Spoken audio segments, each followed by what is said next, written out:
இல்ல எனக்கு புரியல. உங்களுக்கு என்னதான் பிரச்சனை? இன்னும் உங்களுக்கு என்னதான் பிரச்சனை? நான் என்னத்த சொல்றேன்னு ஒன்றும் புரியல. ஃபர்ஸ்ட் ஆசை இப்படி தைரியமா பேட்டிங் சூஸ் பண்ணேன். கேட்டை அடிச்சு போலக்கு பவுலர்ஸும் செம்மையா போல அதை தம்பிச்சு விட்டாங்க. இல்ல உங்களுக்கு என்ன பிரச்சனைன்னு எனக்கு சுத்தமா தெரியல. உங்களை நாங்கள் வந்து தலைமையில தூக்கி வச்சு கொண்டாதான் பிரச்சனையா?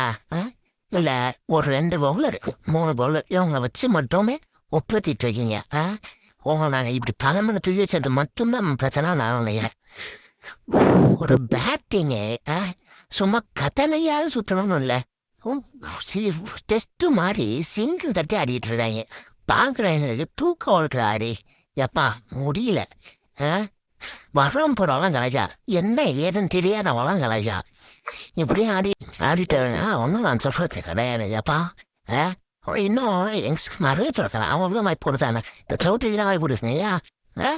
ஏன் அவங்களால 50 ரன்னுக்குள்ள முடிக்க முடியும், அதனால கொடுக்க மாட்டேன் அப்படிதானே? எப்பா இந்த மேட்ச் பார்த்துட்டாலும் வந்து ஸ்ட்ரெஸ்ஸு எல்லாமும் ஒரு ஐயாப்பா மறக்காம சப்ஸ்கிரைப் பண்ணுங்க. அவங்க மாதிரி நீங்களும் ப்ரெஷர் பண்ணாதீங்க. ஒரு சப்ஸ்கிரைபராக ஒரு லைக்கும் பண்ணி விட்டு போங்க ஐயாப்பா.